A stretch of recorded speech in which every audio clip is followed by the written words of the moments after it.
Bienvenidos una vez más a su programa Perspectivas. Les saluda Gaby Peroso. No hay duda de que los gobiernos autocráticos continúan escalando en el continente americano. Son gobiernos populistas que no respetan la separación de poderes y que en algunos casos se alimentan del crimen organizado. Este apenas fue uno de los temas tratados durante el séptimo diálogo presidencial que se desarrolló en la ciudad de Miami, organizado por el grupo IDEA, los expresidentes iberoamericanos reunidos para dar ideas y soluciones y así como también dar el diagnóstico actual de las democracias en esta parte del mundo. Vamos a darle la bienvenida a Asdrúbal Aguiar, quien es secretario general de esta organización del grupo IDEA, además jurista y escritor venezolano. Muchísimas gracias, doctor, por estar aquí. No, gracias a ti por la invitación y también a la estación para la que prestas tu servicio periodístico con tanta excelencia, ¿no? Gracias, doctor. Quería que nos diera su visión de todo lo que se dijo allí. Ya tienen 7 años haciéndolo, pero pareciera que cada vez el discurso se afina más y es más claro el diagnóstico. Ante ese diagnóstico, primero hablar de ese diagnóstico y luego de lo que se debe hacer a partir de ahora. Sí, yo podría decir en primer término que este ha sido quizás el diálogo más importante de los que hemos tenido en el curso de los últimos 7 años. Como ustedes saben, nosotros iniciamos nuestras actividades en el año 2014 como consecuencia de la Cumbre de las Américas que fue convocada en Ciudad de Panamá por el presidente Obama y a la cual asistió, por cierto, Raúl Castro. En ese momento, IDEA hace una advertencia ante la cumbre sobre la deriva totalitaria que tomaba Venezuela bajo el gobierno que se estrenaba, que apenas tenía pocos meses, de Nicolás Maduro. Y al final ese diagnóstico no fue equivocado. En el curso de 7 años hemos emitido casi un centenar de declaraciones sometiendo a observación a todos los gobiernos de izquierda o de derecha que se separan de los estándares de la Carta Democrática Interamericana. Y ahí ha estado nuestra alerta. Algunos nos han preguntado en estos 7 años qué valor o qué significación tienen esas declaraciones.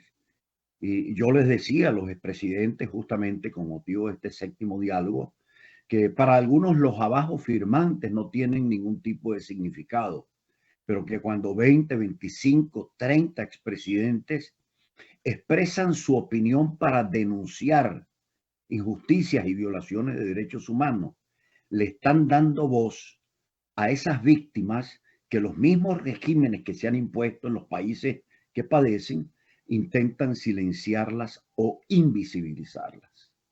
Ahora, hemos llegado a un momento de quiebre, entre otras cosas, porque algo que muchos occidentales ven como muy distante, que es la guerra de Rusia contra Ucrania, pasan por alto que China y Rusia, en la semana previa a iniciarse la guerra, elaboraron un decálogo en donde le piden a Occidente olvidarse de esta lucha por la defensa de la democracia, del Estado de Derecho y de los derechos humanos, porque se trataría de cuestiones casi personales o íntimas de cada nación, de cada pueblo, que puede libremente, lo dicen Putin y Jinping, escoger entre la democracia o la dictadura por la vía electoral.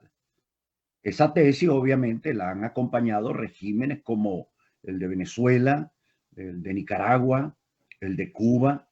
Debo decirlo que también el de El Salvador, que ha roto con los estándares de la Carta Democrática Interamericana, así sea arguyendo un objetivo muy loable como el acabar con la inseguridad. Pero en la experiencia democrática y sobre todo a la luz de la ética democrática, tiene que haber una relación inescindible entre medios legítimos y fines legítimos. No se puede utilizar la violación del Estado de Derecho o abusar de la democracia para, rompiendo ese instrumental y su legitimidad, alcanzar fines de carácter legítimo. Estamos en un momento ciertamente complejo, difícil.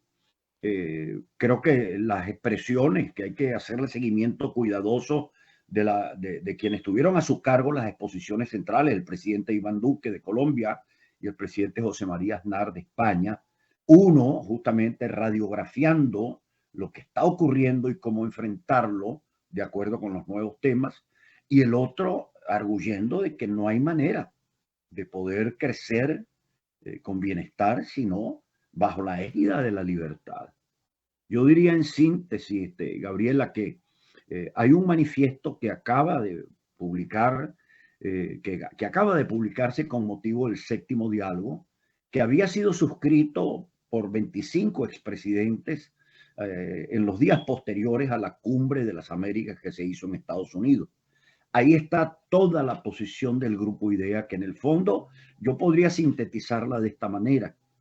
O sea, hay que asumir las nuevas realidades del siglo XXI, la gobernanza digital, la sostenibilidad, pero sin romper nuestras bases antropológicas occidentales, que exigen por encima de todo el respeto a la dignidad inalienable de la persona humana. Aquí no se puede hablar de crecimiento, de transición verde, de gobernanza digital, de tema identitario, si no es a la luz de una visión antropológica compartida que para nosotros tiene miles de años. Y lo más paradójico es que en el momento en que Xi Jinping y Putin arguyen que ellos representan a civilizaciones milenarias, nosotros de esta parte estamos derrumbando las estatuas de Cristóbal Colón, quemando las iglesias, sintiéndonos avergonzados de lo que somos, negando nuestro mestizaje cósmico, que en definitiva creo que es el gran patrimonio después de 500 años, sobre todo en el territorio de las Américas. Hay una gran tarea por delante y creo que uno de los expresidentes, si la memoria no me falla, fue el presidente Fox, dice que en definitiva a cada líder le corresponde su tarea, pero si los ciudadanos no ejercen ciudadanía, es muy difícil sostener la experiencia de la libertad.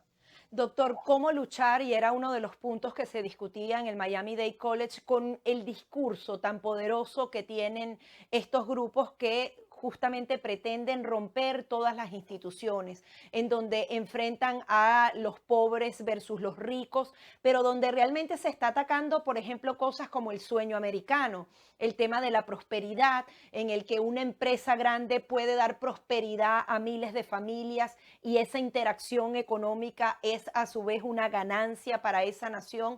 Ellos van rompiendo todos esos esquemas, van rompiendo a los padres fundadores en el caso, o lo mismo que usted hablaba de la conquista. ¿Cómo tener un discurso tan efectivo como ese? Porque incluso lo vemos con nuestros hijos. A veces nuestros hijos te hablan de cosas como que si fueran muy malas y al final, o por ejemplo, satanizan el capitalismo. Pero el capitalismo tiene cosas malas, pero tiene muchísimas muy buenas y la historia ha demostrado que es mucho más efectivo que otro tipo de regímenes económicos. ¿Cómo empezar a romper ese discurso? Creo que has tocado el aspecto más neurálgico, quizás el central en esta cuestión. Yo no creo que es que tengan un discurso fuerte, envolvente, expansivo por sí solo. Veamos la experiencia. En el año 1989, 90, 91, Fidel Castro y Lula da Silva montan el Foro de San Pablo, que es básicamente una suerte de club de guerrilleros o exguerrilleros de partidos políticos de extrema izquierda, que lo que hacían era defender las raíces históricas porque se deterioraba la casa común, el Estado. Entonces hablaban de bolivarianismo, de martinismo, de sandinismo. Le pedían a la gente tratar de reescribir la historia republicana para volver al tiempo de los libertadores. Eso se les olvidó en el camino. Fueron socialistas del siglo XXI, se corrompieron y en el año 2019 intentan mostrar otro rostro. Muestran otro rostro a través de esto que se conoce como el Grupo de Puebla. ¿Dónde está la cuestión y por qué quienes defienden la democracia y la libertad en apariencia se han quedado rezagados? Unos porque han creído o han seguido sosteniendo en el curso de los últimos 20 años que el problema de la lucha es una lucha netamente electoral y democrática, sin entender que se trata de una lucha cultural. En segundo lugar, porque los defensores de la democracia lo digo incluso en mi propio caso desde el punto de vista académico, intelectual, de mis libros, me he ocupado más de hablar del Estado de Derecho, de la separación de poderes, de la independencia judicial, de la libertad de expresión y de prensa, de acceder y salir del poder respetando el principio de la alternabilidad. Pero esos son los sacramentos formales de la libertad. Y resulta que lo que hemos venido deteriorando o abandonando es la noción humana de la libertad. Y en el momento en que insurge esta fórmula, vamos a llamarla neomarxista del siglo XXI, ellos obvian estos temas y se ocupan de qué temas? De los temas propios del siglo XXI, gobernanza digital, transición verde, el tema de las identidades, el problema de género, el problema de la eutanasia, el problema del aborto. Pero ¿de qué manera lo asumen ellos? Ellos lo asumen como una forma de fracturar los nichos culturales y sociales de todas las naciones. Y es en lo que han venido trabajando. Por el contrario, quienes estamos en la democracia no hemos hecho lo que nos correspondía hacer, que es asumir también esos temas propios del siglo XXI, pero con una visión antropológica concreta. Y voy a un caso que tú lo mencionabas y es muy pertinente, el tema del capitalismo. Cuando se derrumban las Torres Gemelas el 11 de septiembre del año 2001, en el fondo el mundo oriental y musulmán lo que intentaban era acabar con la visión capitalista de Occidente. Rompieron con los símbolos. Acto seguido, iniciaron la campaña desde Occidente contra Roma, que es la que cuida, en este caso, los activos éticos, políticos, civilizatorios del mundo occidental, porque somos una civilización cristiana. El tema de la pederastía, pero enfocado en Roma, como si no hubiese problemas de pederastía en el mundo musulmán o en el mundo chino, o en el mundo eslavo, o en las religiones evangélicas o en las religiones episcopales. Fue básicamente a Roma. Entonces la idea era romper los activos de la civilización occidental, fragmentarla, atomizar a las sociedades para que en el momento en que estas nuevas dictaduras asumiesen el poder, no hubiese capacidad orgánica desde la sociedad para cambiar el rumbo de estas realidades. ¿Dónde está el gran secreto? Bueno, yo creo que ahí hay una gran enseñanza que la planteó Juan Pablo II, que fue el gran patriarca que contribuye a la caída del comunismo en el año 89. Él decía, ecología sí, pero hay que comenzar con una ecología humana, porque el problema no es que estemos violentando las leyes evolutivas de la naturaleza, sino que los seres humanos, unos con otros, no se están tratando con respeto. Entonces, el foco está en la persona humana, no en la naturaleza como si fuese una pachamama. Y al término que está ocurriendo con la gobernanza digital, que se ha venido sustituyendo el diabólico sistema capitalista, que es un sistema de competencia, de lealtad dentro del mercado, por un sistema de capitalismo de vigilancia, de capitalismo totalitario. O si no, esto lo saben perfectamente los medios, rompan ustedes el catecismo del dueño de Twitter, a ver si tienen posibilidad de ejercer la libertad a través de los medios de comunicación, a través de los portales. ¿Será posible? Entonces, en este sentido, ha habido un capitalismo inclusive con tecnologías destructivas. Lo digo de manera concreta para que la gente lo entienda. Cuando nace Amazon, no nace para competir lealmente con los retail, todo lo contrario, para eliminarlo. Cuando nace Uber, no nace para competir con los taxistas, sino para eliminarlo. Entonces, estamos evolucionando hacia un capitalismo autoritario y dictatorial que si tiene algún modelo es el modelo chino. Economía libre, pero libre para el Estado, sin libertades humanas y sin libertades ciudadanas. Entonces, ahí creo que es donde está realmente el nicho y esta es la gran advertencia que hace el Grupo IDEA. Avancemos hacia los grandes temas del siglo XXI, pero con una clara visión antropológica. No romper el principio de primacía de la persona humana, de que la economía y la ciencia están al servicio de la persona humana y que hay una base de naturaleza compartida por todos los seres humanos, más allá de que cada quien se considere o quiera considerarse que es un extraterrestre o que hace parte de una nueva especie emergente dentro de la misma humanidad, ¿no? Yo le quiero plantear esto, cuando alguien no tiene necesario conocimiento, dice, bueno, puede ser uno por el otro. China está empezando a dominar cada vez más y más, tomando puertos estratégicos, áreas estratégicas en América Latina. Estados Unidos antes tenía ese papel dentro de América Latina. Hay muchos que dicen, bueno, no importa, ya está bueno de Estados Unidos, que ahora venga China. ¿Por qué es peligroso que sea China el que sea el primer actor mundial económicamente y todo eso? Para explicárselo, si puede, de la manera más condensada al Mira, público. hay quienes creen que mientras cada uno y cada cual viva bien, tenga casa, tenga carro, este, tenga la posibilidad de viajar, no importa que no hayan democracias, que no hayan parlamentos, que no hayan elecciones, que no haya nada de esto.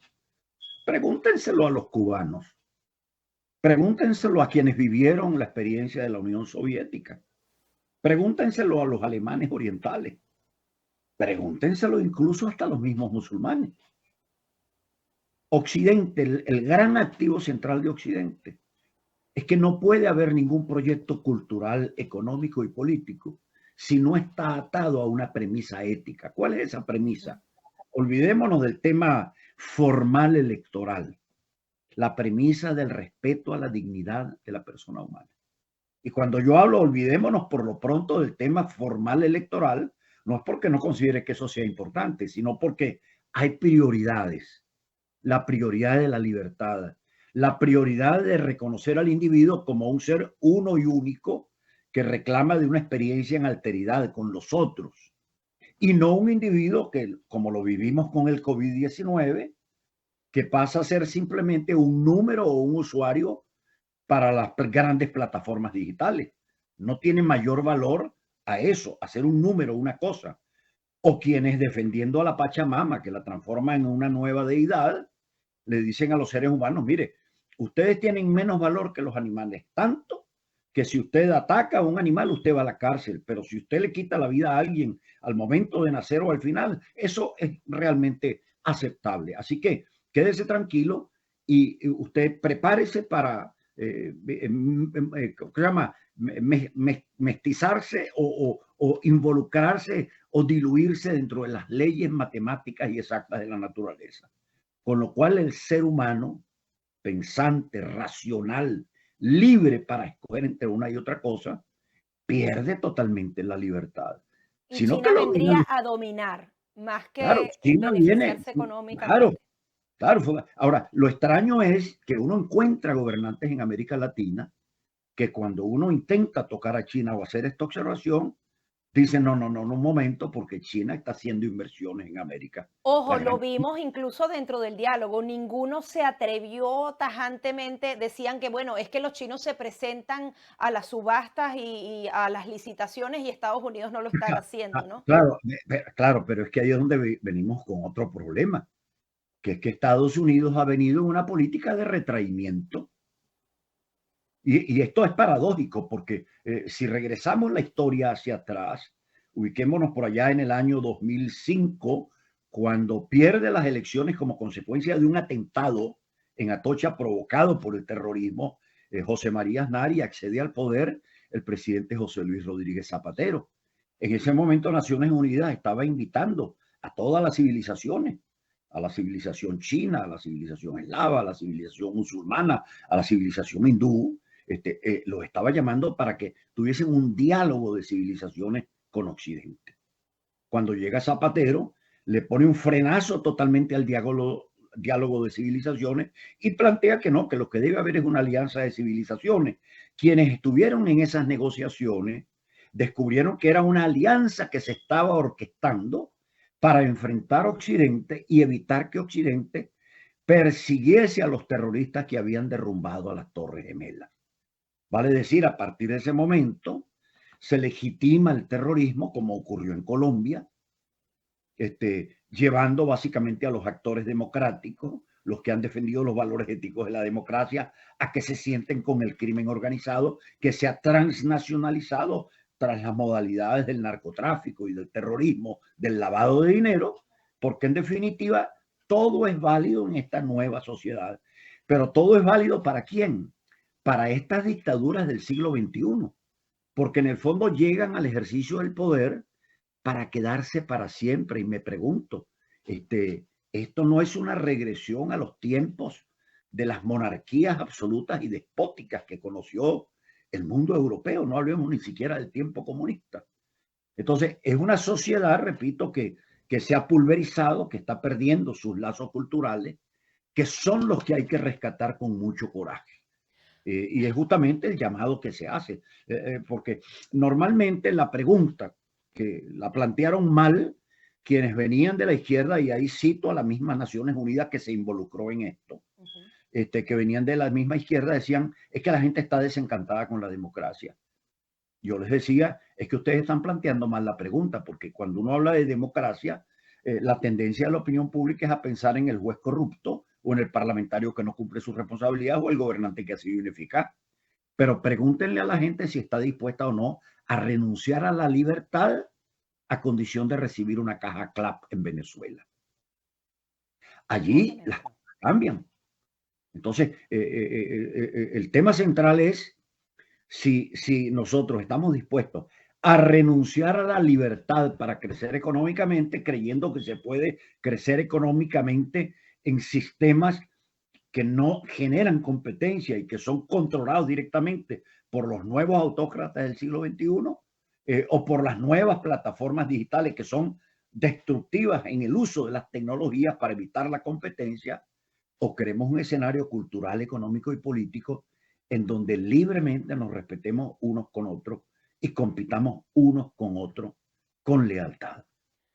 Quería, doctor, rescatar uno de los momentos específicamente cuando el expresidente de Argentina, Mauricio Macri, ratificaba su intención de lanzarse nuevamente a la presidencia, pero hablaba del buenismo. Decía que el buenismo no funcionaba, que de asumir el poder realmente hay que asumir el poder, limpiar la militancia, entender un poco que esto se trata también como de un cáncer y hemos visto cómo varias naciones recuperan a gobiernos que son más democráticos, no les da tiempo de recuperar al país y terminan volviendo los regímenes que cortan las libertades. Quería, si incluso ha podido hablar más a detalle con el expresidente de Argentina sobre este punto que lleva a la parte práctica, ¿no?, de todo lo que está pasando en el continente.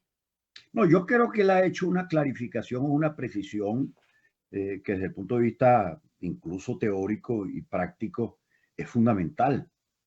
Uno no puede hablar de democracia cuando se le ofrece al pueblo que escoja entre la democracia y la dictadura.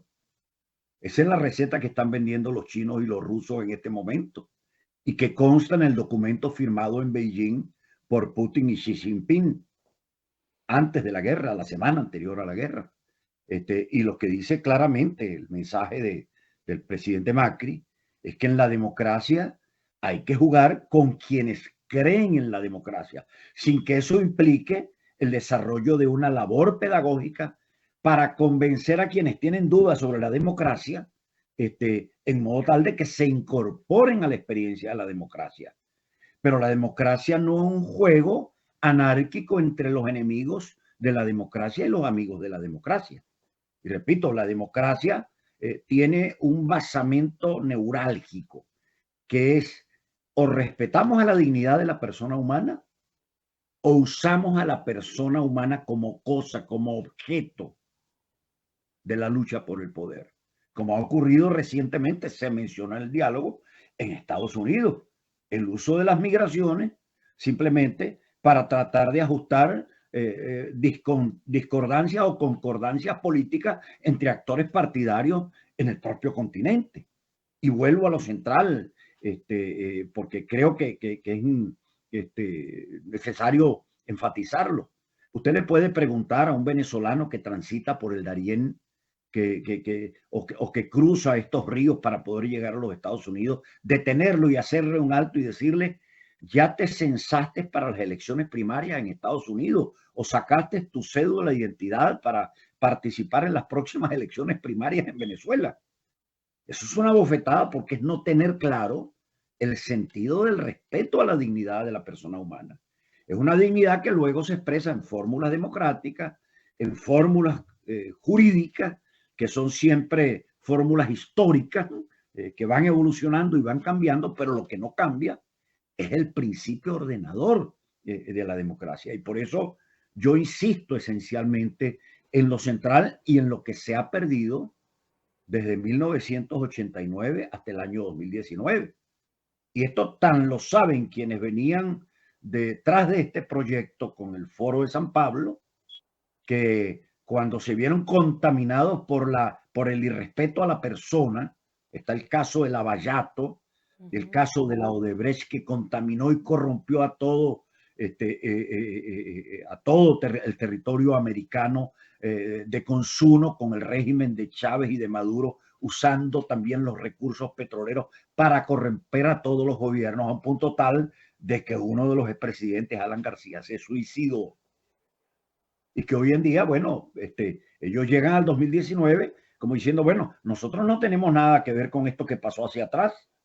Claro que tienen que ver. Lo que pasa es que saben que el lastre que traen sobre la espalda, entonces ahora se llaman progresistas, buenistas, y elaboran una agenda light, que por cierto la comparte Naciones Unidas en el programa 2030, y debo decirlo, y que la comparte el grupo de Davos, el Foro Económico Mundial. Pero ¿qué tienen estas tres fuentes en común? Sea Davos, sea Naciones Unidas o sea el Grupo de Puebla.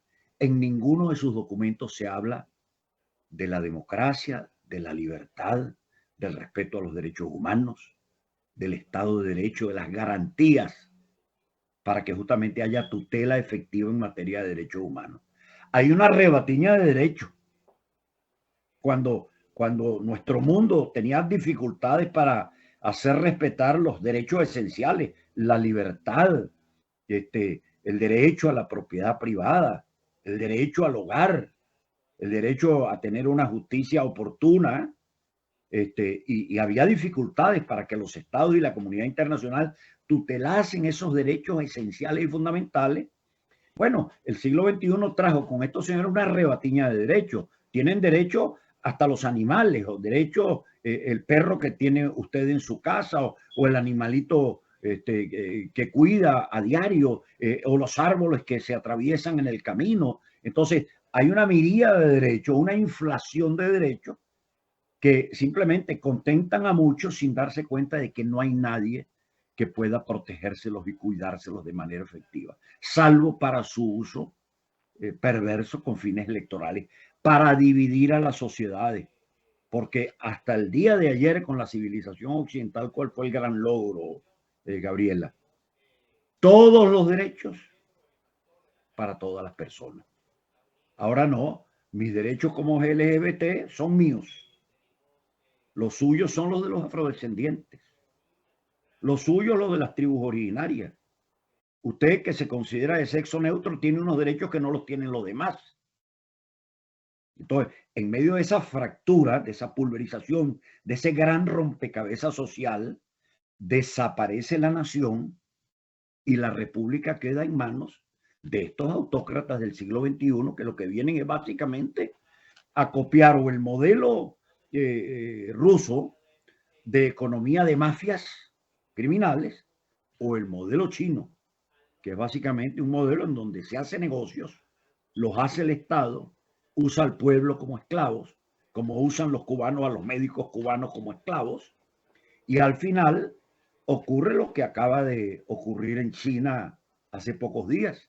El señor Xi Jinping destronó y descabezó a quienes les hacían oposición y le pidió a sus seguidores directamente lealtad al marxismo, lealtad al Partido Comunista, lealtad a él como nuevo conductor de la República Popular China.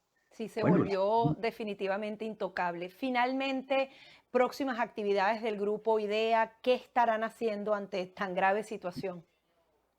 Mira, en primer lugar, hay que asumir, repito, los nuevos temas con una visión antropológica clara. Tienen que estar dispuestos los expresidentes, quienes creen en la democracia, a debatir directamente sobre el tema cultural. para que esto no sea un elemento de distracción, pero hacer ver que hay una visión antropológica. O sea, todo es posible siempre y cuando no se renuncie al principio de respeto a la dignidad de la persona humana. Mientras ese principio esté bien anclado y bien afirmado como raíz, en el presente podemos manejar las realidades tal y como son, crudas y nudas. Pero quien no tiene raíz, sobre todo esta raíz antropológica, que no cree en la libertad o que cree que se puede sacrificar la libertad por un ratito, mientras se logran resolver algunas emergencias sociales, bueno, esa es una persona a quien el huracán del presente se lo lleva por delante. Y si se lo lleva por delante, ¿cómo construye una utopía posible? ¿Cómo crea un proyecto de vida? Yo creo que aquí es donde está el discurso central. Por lo pronto, América Latina está viviendo una situación paradójica. Todos los gobiernos de derecha y de izquierda salen siempre del poder. ¿Por qué? Porque todo el mundo está votando emocionalmente contra todo lo que sea gobierno.